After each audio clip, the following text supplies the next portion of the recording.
skill that was in me. And who else would that be? A great sewer and always making clothes.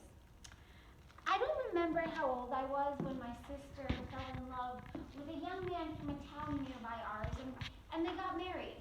I can't remember his name, just that they were very happy together. Unfortunately, they didn't have very many years of happiness before they had to run away and live and work on a farm, and that's where they were captured and sent to Auschwitz. Your grandma once told me after the war that the only reason she survived was the hope that she would be with her husband, never thinking that he wouldn't make it. Cheryl Shiner.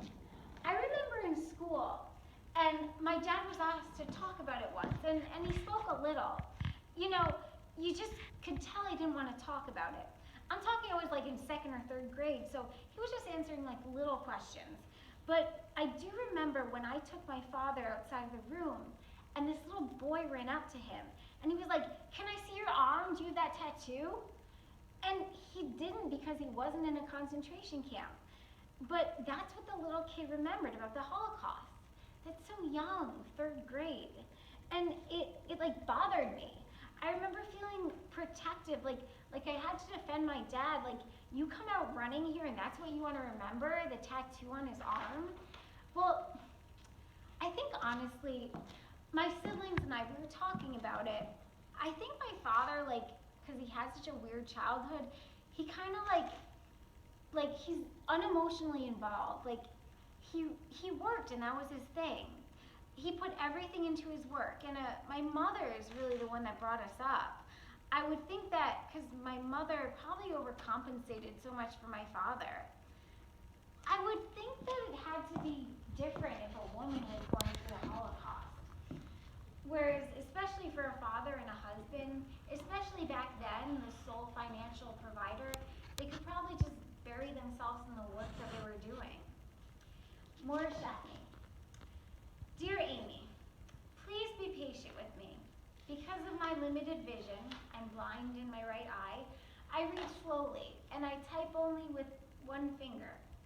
I spend most of my time playing bridge, 7 to 10 times a week, several times a day. It's hard work, but lots of fun. I used to enjoy listening to books on tape on my long drives to Florida, but now I am blind in one eye, and I listen to audiobooks when I'm eating my meals because I find it difficult to read. I like staying busy. I'm out of the house, mostly playing bridge. You are right when you remember that the family used to meet at Betty's house, which was in the same neighborhood that your grandma lived in Brooklyn. And we'd always have a little party or gathering or diner or something like that as a family. You have me thinking back to the old days. We all grew up in Czechoslovakia, where we were born. So let me see if I can describe my life as I remember. First of all, since we were a family of 8 after 1937, that's when my younger brother Benji was born. Our house, as small as it was, contained a nice garden where my family planted scallions and carrots and cucumbers, lettuce, cabbage, and even corn, which I think supplied most of our needs on a daily basis. I do remember a small adventure. There was an empty land on both sides of the street before you reached our house. But one Friday, me and my sister Betty, we went down there to pick cherries off of a tree, and we came back so late it was almost the beginning of Sabbath. And my mother was anxiously waiting our return and of course upset that we were so late. It must have certainly made an impression on me because I remember it so vividly. Otherwise, the days seemed to just be the same. The only thing that was different was our week, the Sabbath, the holidays. That was when we were home together and we celebrated and we ate our good meals. It was customary that my older sisters, such as your grandma, and Rizel and Betty and Sarah, they would help around the house while my older brothers would help my dad. And of course, whenever, we had chores to do. I don't recall having any chores because I was so young. As an old Jewish family, schooling was really important. Our parents raised us religious, so on the Sabbath we ate together, and our father was usually traveling during the week, gathering his fruits and his nuts and everything for his business. All week he'd travel around the countryside and buy produce. He'd crate them them and ship them to factories. The geese and ducks he'd gather for feathers and down, and that we prepared for our meals. Fruits like cherries and apples and pears were then crated into boxes and shipped to factories and wineries in the larger cities. My father never had the time or took the time to tell me stories of when he was young or lived in Poland or wherever. And my mother, for that, she lived in Hungary, but I don't really know anything about their younger days. I guess we were just too busy struggling with everyday life. Jane Adler. Your grandma's lemon bars. That's how I always think about Hannah. I don't remember what else was served, but all I remember was her lemon bars. And it must have been like powdered sugar all over him at Aunt Betty's house every Sunday. We go to Betty's house because she had a basement that was finished. Times are different because then everyone was in Brooklyn, but now everyone's spread out all over the place. But I remember every Sunday, we'd all be one big family gathered around a table in Brooklyn. Betty, Sarah, Hannah, your mom, all of us kids. But I don't remember anyone talking about the Holocaust ever.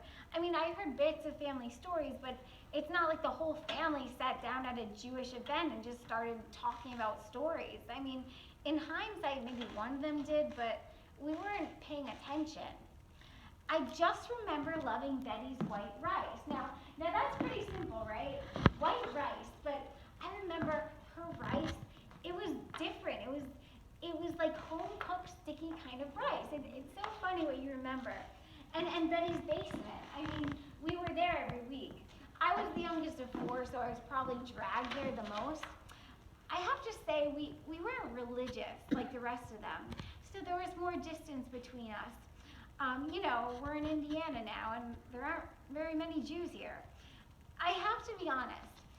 If anything, my father, as he's gotten older, maybe over the past 10 years, he's finally opened up a little bit, and he talks, but, he does weird things, like, I was there for a weekend, and the last time I was there, and instead of spending any time with me, he just played bridge, the whole time I was there. The good thing is that he understands that because he sent me an email apologizing for not being there, but the whole time he was just playing bridge. I'm being honest, it's just kind of the way he's been. Morris Shackney. I'm ashamed to tell you that I've misplaced my first so-called chapter, so if you don't want me to repeat the same stories, can you please send me a copy and I'll print it? I'll try to keep this part. I have to tell you that my daughter Jane and I exchange emails almost every morning. She lives in Indiana. Yesterday, I told her I was going to email you about everything I can remember about Hannah, and the first thing she tells me is how she loves your grandma's lemon bars. And she would love to have the recipe if you or your mom have it. I was surprised. I didn't think she remembered. Your grandma's capacity for unconditional love was always present. I will continue tomorrow, because right now my tears blind me. Jeff Shackney. My father became very involved with business, and the truth is, he was never a big family guy. More or less a loner, and he came to family dinners, and he would give anything to anyone, if anyone needed something, but he wasn't the emotional type.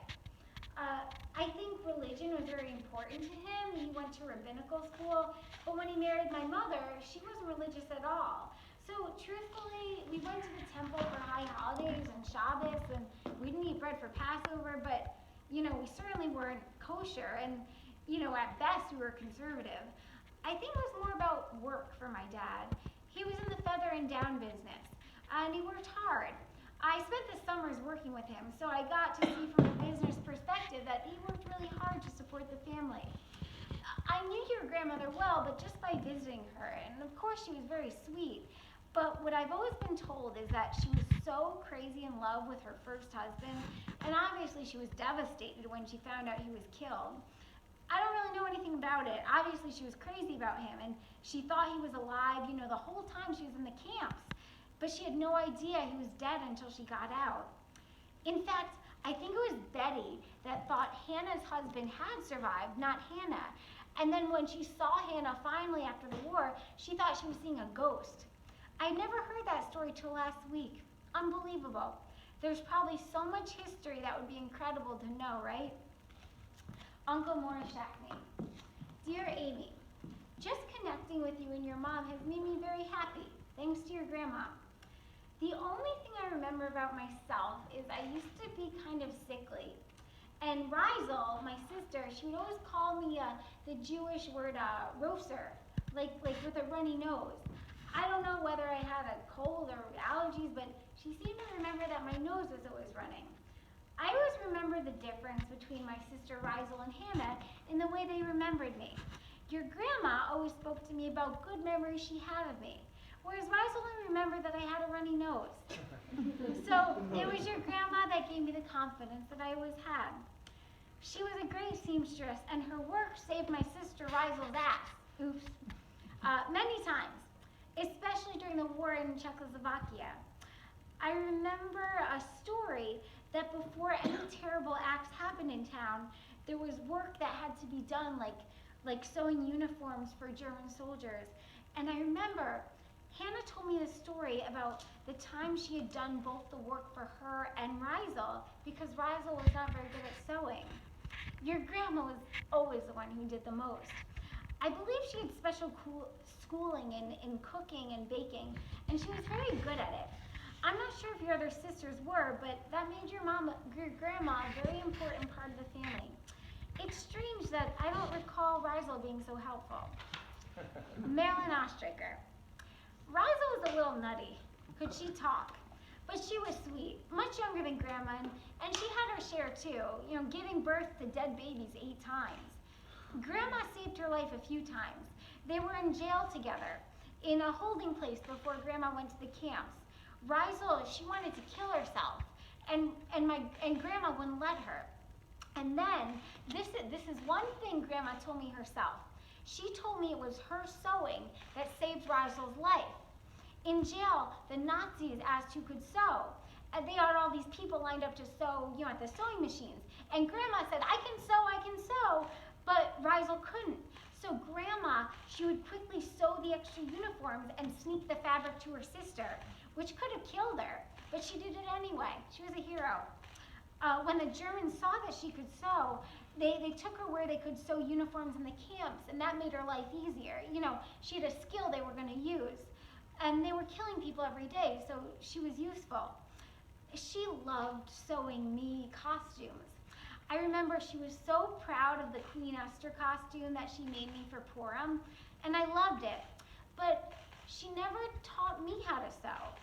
It brought back bad memories for her. She said, I'm not going to teach my daughter something I had to do to survive. But she always sewed for everyone else. So funny. My mother, she was always the one that went to the school conferences with the teachers, and she would always test me on my multiplication tables and encourage me to get a top education, very book smart. And she attempted to go to night school, but she quit because she felt like she had no reason to top my father and become more educated. That was a mistake on her part, I feel. I guess she wanted a different life for her children. We grew up kind of poor in Canarsie, and Grandma worked like a dog as a seamstress. A lot of times she didn't feel well, like stomach issues, and now I think she might have been depressed. Dad would say, your mother doesn't feel well, I'll take you somewhere. And he would take us to Canada or something, or the park, or just to get out for a day. She spent a lot of time just lying on the couch. I remember that. Oh, and she loved her soap operas. I remember at 1 o'clock, 12:30 actually, she just said, I've got to watch my soap operas, and she would always apologize for it.